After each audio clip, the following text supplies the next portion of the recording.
Hey guys, in this video I'm going to be showing you how to use the lumber scale on this Norwood sawmill. Make sure to stick around to the end because I'm going to show you how to adjust the scale and also how to use it to your advantage when you're sawing lumber.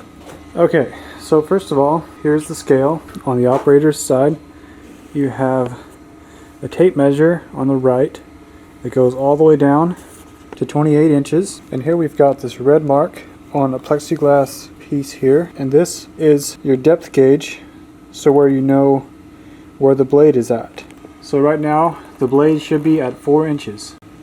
And then we've also got all these other little marks here, and they're fairly self-explanatory, but each one is for a different thickness of wood. So for example, here it says 9/8, so that's a 9/8 of an inch.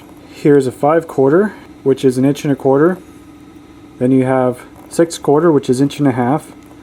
So if you want to cut 1.5 inch lumber, you'll use this scale with your red mark to cut lumber. And these have the kerf of the blade already figured in, so these have got an 1/8 inch added to them to figure for what the blade takes out of the wood. Then you've got 9/4, and then over here you've got 3/4, 4/4, and 8/4.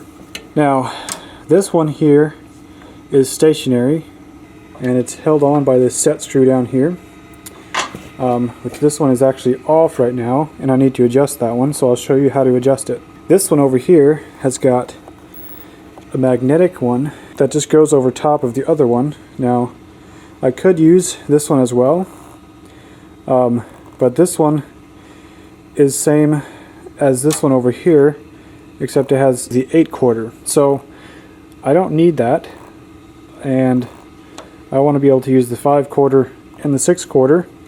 So I like to use this magnetic one on top of this one, and that's also very easy to adjust. So if my blade is cutting an 1/8 inch or say a 1/4 inch too thick, all I have to do is adjust my magnetic scale. Okay, so I've got a log on here, so I'm going to go ahead and show you. Once I've made a few cuts on this log, I'll show you how to adjust the depth or fine-tune the lumber scale if it's not cutting correctly. Okay, so now I've got one cut made on the log, and here I want to show you another step. Now, when I want to figure out, a lot of times when I'm making the first several cuts, what I'll do is I want to get maybe a 1x4 off of the slab. So what I'll do is I'll bring the blade down far enough to where I know I'll get a decent amount of wood on that slab to where I can still get a board out of it, but it won't be the size of the boards I want to get out of the cant, so I don't waste slabs.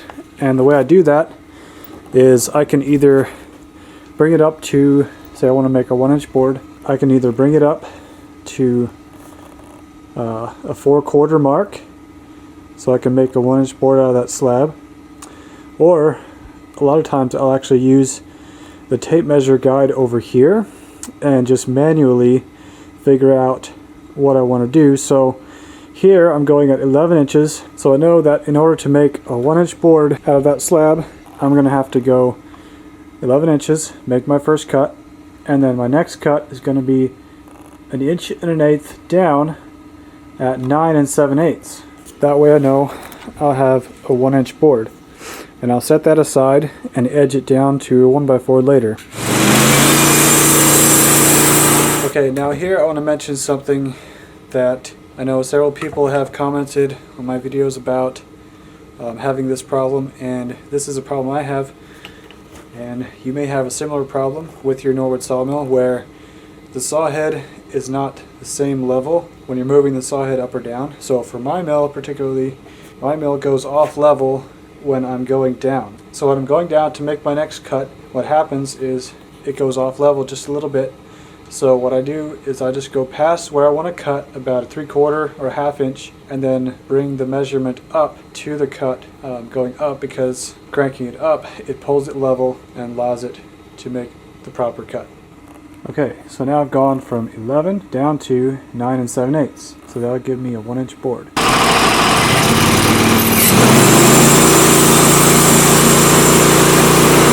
Alright, next up, you can also use the scale once you've got a log squared up on a few edges to figure out where to make your third cut. So I've got this log squared on two sides, and I know that I want to make, and I know that I need 6 inches of height on the can because I'm making 1x6s. So next I come over here to my scale and I'll go up to 6 inches and push the blade forward and see how much room I still have above my cut. So there you see I've got plenty of room. So what I can do is make a few 1-inch boards above and below my 6-inch mark, and that will give me a better 6-inch cant. But from this point I have to figure manually because I don't have a reference point over here to go off of because it doesn't go all the way down to, say, a 4/4. So I'm going off of 6. That's my starting point. Then I'll go 7 1/8, and then 8 1/4, and then 9 3/8.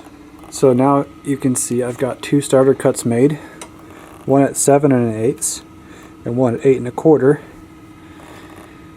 And then I'll also be able to take another one off the bottom, and then I'll have a nice 6-inch cant there. But here you can see I was not able to get another full 1 inch off the top, so I know that's going to be my slab cut.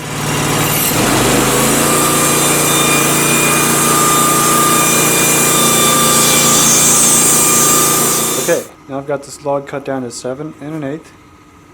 So we're going to check the cant and see if it's right according to the scale. I like to measure it right at the cross bunk. There we have 7 1/4.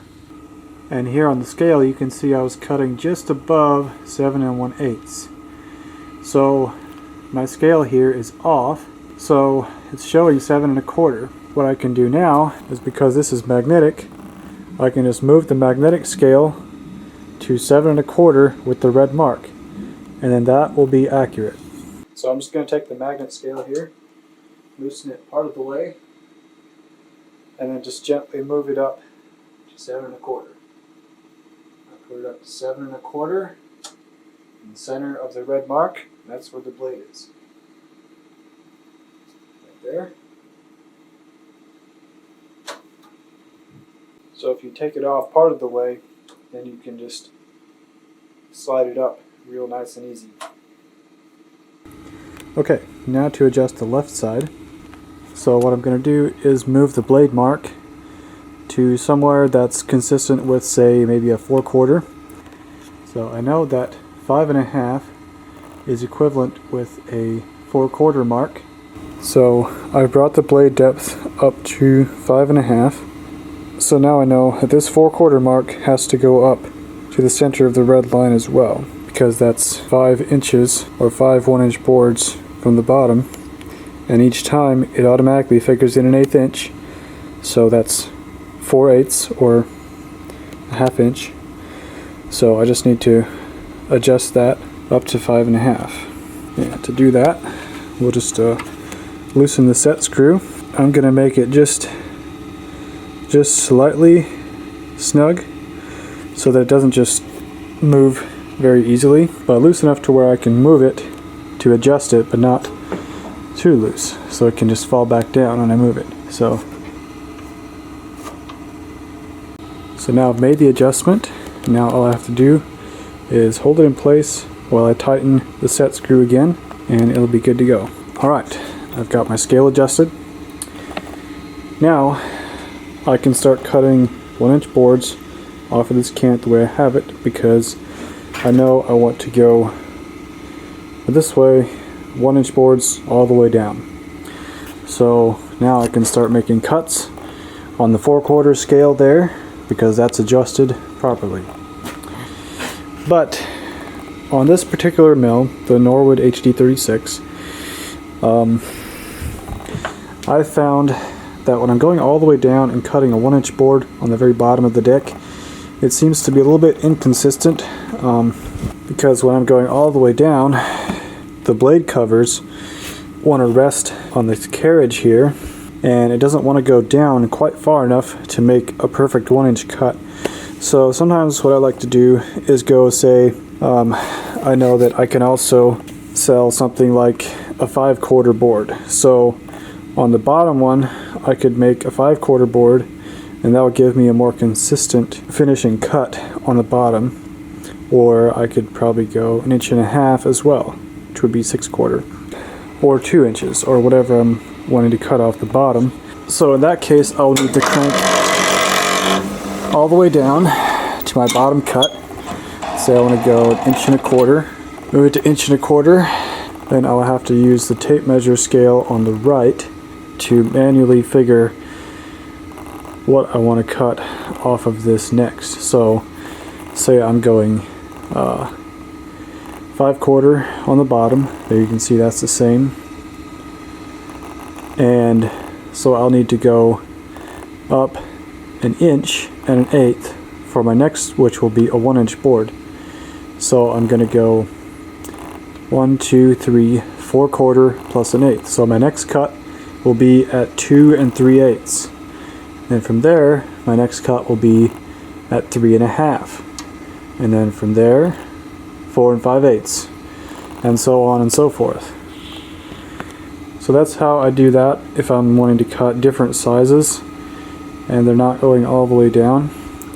Now, pretty much the only time I do that is when I'm cutting different thicknesses out of the same cant. But most of the time, so for anything thicker than 1 inch, that's not really necessary because it's far enough off the bottom that it creates a consistent cut. Okay guys, that's it for this video. I hope you guys found this helpful and useful, especially if you're just starting out with a sawmill, or any of you that are using a Norwood sawmill.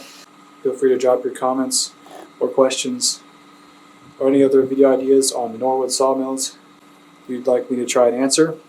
Now, I only have experience with the HD36, and this is the old version, so I have limited experience. So if you have any questions about Norwood HD36 sawmill, or anything else that you would like to know, how I operate the sawmill, or any other how-tos or tips and tricks, feel free to just leave it in the comments below, and I'll try to answer your question or make a video about anything that you'd like to know about the Norwood sawmill. And also, if you got good value, please consider giving me a like and a subscribe, and I would really appreciate it.